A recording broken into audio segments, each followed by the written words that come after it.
Bonjour à tous et à toutes, je suis Nicolas, passionné d'immobilier et adepte de la location meublée saisonnière depuis de nombreuses années sur la commune de Limoges. Vous trouverez sur mon blog conseils et astuces concrets pour développer votre activité de loueur en toute simplicité. Aujourd'hui, je souhaite voir avec vous comment faire un bon investissement locatif sur de petites surfaces et plus largement sur des studios. C'est un domaine dans lequel je me suis spécialisé. Je ne vous parlerai pas d'achat immobilier pour faire de l'achat-revente, sinon pour faire de l'immobilier de rapport ou par ailleurs de l'achat sur de plus grandes surfaces de type T2, T3, T4. Je laisse ça à des personnes qui ont plus de ressorts et plus d'épaisseur sur le sujet en termes de contenu. Au niveau de ces petites surfaces ou studios, vous devez vous assurer de plusieurs choses avant d'investir en locatif. Il faut déjà, si vous souhaitez faire de la location saisonnière, comme je l'avais déjà évoqué à plusieurs reprises dans différents podcasts, veiller à ce que votre règlement de copro permette ce type d'activité. Si vous êtes amené à investir dans un immeuble où il y a plusieurs lots avec différents copropriétaires, vous devez bien entendu vous renseigner sur les règles en vigueur régissant votre commune pour exercer l'activité de loueur en meublé saisonnier.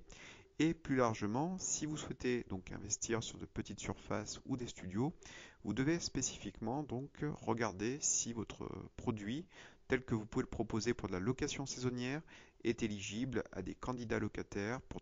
d'autres types de locations. Car comme je l'avais indiqué également dans un précédent sujet, il faut savoir que la réglementation autour de la location saisonnière est venue considérablement se renforcer au cours de ces dernières années. Il y a eu un engouement énorme dans différentes communes de France, sinon les métropoles, pour exercer ce type d'activité, puisque c'est une location à très haut rendement. Et bien entendu, il faut savoir que les pouvoirs publics se sont saisis du problème que pouvait justement proposer ce type de location à outrance pour pouvoir assécher le marché locatif traditionnel et faire que eh bien, des locataires classiques, si j'ose dire, pour des locations nues ou en meublé à l'année, eh bien, ne puissiez plus trouver d'offres suffisantes en termes de location. Donc c'est pour ça que vous devez faire attention quand vous faites un achat, notamment sur de petites surfaces ou des studios, à ce que votre produit vous permette, si un jour vous avez un souci, avec un règlement de copro qui peut tolérer dans un premier temps la location saisonnière et ensuite eh bien l'interdire. Et de la même manière, si demain vous êtes dans une commune avec, je dirais, des règles plutôt libérales en termes de réglementation locale pour faire de la location saisonnière et qui se durcit au fil des années, eh bien vous devez vous avoir à l'idée que vous devez pouvoir transformer votre location saisonnière soit à nouveau en location meublée sur de la moyenne durée, sinon de la location meublée à l'année. Et plus largement, vous pouvez aussi décider d'abandonner la location courte durée pour tout un tas de raisons que l'on peut aussi imaginer, qui vous sont personnelles, et du coup retransformer votre appart, votre studio, votre petite surface en location nue, location vide. Alors, il faut bien avoir à l'idée que quand vous faites de l'achat de petites surfaces, quand vous faites de l'achat de studio, bien souvent, le rendement est bien plus intéressant. Euh, En fonction de l'évolution du marché sur lequel vous souhaitez vous porter acquéreur d'un studio ou d'une petite surface, il faudra également veiller à ce que votre appartement, votre petite surface, respecte toujours les critères de décence fixés, je le rappelle, par un décret qui date du 30 janvier 2002 et qui fixe les critères minimums de décence que doit avoir tout logement proposé à la location. Et bien entendu, pourquoi est-ce que j'insiste sur ces critères de décence? Parce que j'avais évoqué dans un précédent sujet également que dans le cadre de la location saisonnière, il y avait un critère de décence qui n'avait pas lieu d'être respecté, si j'ose dire, c'est le critère minimal de surface. Quand vous faites de la location classique, que ce soit de la location donc en meublé à l'année, de la moyenne durée, sinon de la location vide, il faut toujours que votre logement soit pourvu d'une pièce principale d'une surface minimale de 9 mètres carrés avec une hauteur sous plafond de 2 mètres 20. Et bien entendu, cela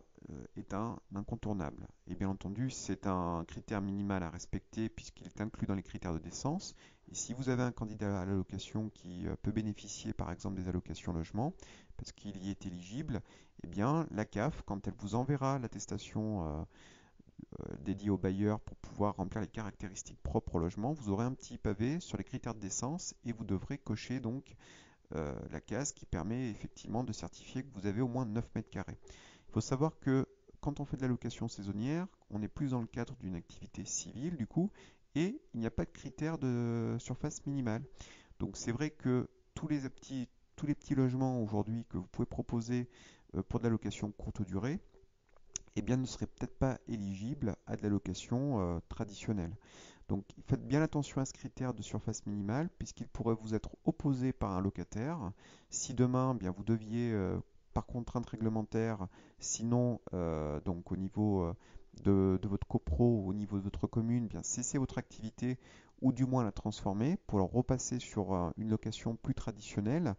faites bien attention à ce critère de surface puisque peut-être que l'appartement propre à de la location saisonnière sur de très petites surfaces ne pourrait ne pas être éligible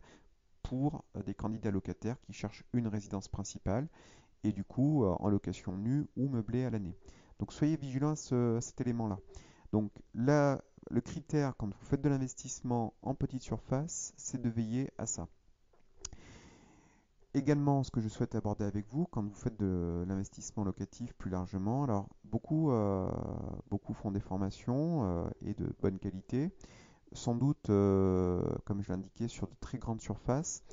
Il faut faire attention également à ce que votre bien soit éligible à une offre et une demande locative. C'est-à-dire que quand vous allez faire un investissement, rien ne vous empêche gratuitement de mettre sur le bon coin une annonce entre guillemets fictive pour savoir si celle-ci, pour des caractéristiques spécifiques à des studios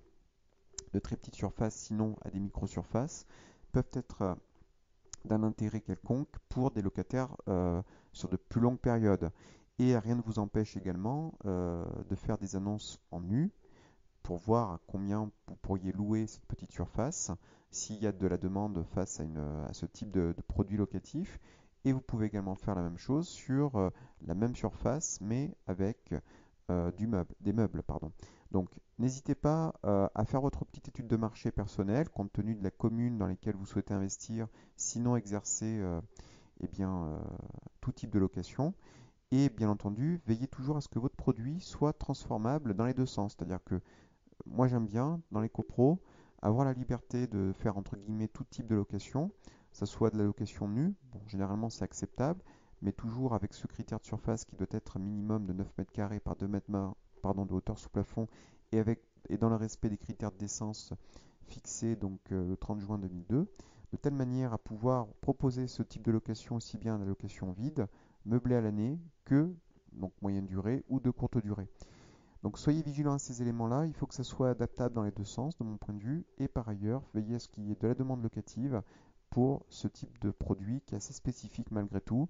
et souvent en marge dans le marché locatif, tel que moi en tout cas je peux le connaître sur Limoges, mais peut-être que pour vous, là où vous vous situez, ce marché est plus important. Donc voilà, donc regardez bien ces éléments-là. Et en fonction des réponses que vous pouvez avoir, en fonction des candidats locataires sur vos annonces fictives qui peuvent se signaler, en fonction de différents paliers de loyer que vous pouvez vous fixer, que vous soyez sur une location nue ou vide, enfin vide ou nue et ou meublée. Donc adaptez toujours eh bien, votre stratégie de loyer en fonction de ce que vous pouvez avoir comme demande dans la commune où vous souhaitez exercer. Dernier élément de réflexion, quand vous allez également aller voir votre banquier pour investir, surtout si vous faites des financements, quelle que soit la durée, proposez toujours le projet locatif comme étant sur un modèle nu ou un modèle meublé avec le niveau de loyer qui vous paraît le plus sensé au regard des différentes expérimentations sur vos différentes annonces fictives telles que vous auriez pu le faire en amont. Essayez d'approfondir votre connaissance du marché de telle manière à pouvoir proposer donc un projet viable à votre banquier qui sera plus enclin à vous suivre sur celui-ci si bien entendu le loyer proposé aussi bien en location meublée ou en location nue couvre l'intégralité de la mensualité de crédit, sinon 50% de plus que celle-ci. Donc n'hésitez pas à faire les choses parce que ça c'est important. Comme je le disais, il faut que votre produit soit transformable pour tout type de location, mais également il faut aussi que votre produit soit appétant à avoir une demande locative, mais également que lorsque vous êtes en phase d'investisseur, en phase d'investissement, et en mode investisseur, donc du coup, bien, vous puissiez proposer des loyers suffisamment importants pour couvrir au moins le crédit et que le bien s'autofinance. Voilà. Donc n'hésitez pas en tout cas à laisser vos commentaires sur le sujet si il vous a plu. Donnez-moi en tout cas votre retour sur ces éléments-là. N'hésitez pas bien entendu à partager le contenu avec vos amis ou avec des connaissances à vous, en likant, en partageant les éléments. Et je vous invite également à vous abonner à ma chaîne YouTube Locastus et mon blog locastus.com de manière à me suivre sur mes prochaines publications. Voilà, donc j'espère que le sujet vous aura éclairé. Je vais vous remercier en tout cas à tous et à toutes de votre attention et puis vous souhaiter à tous et à toutes une très bonne fin de journée. Prenez soin de vous et à très bientôt.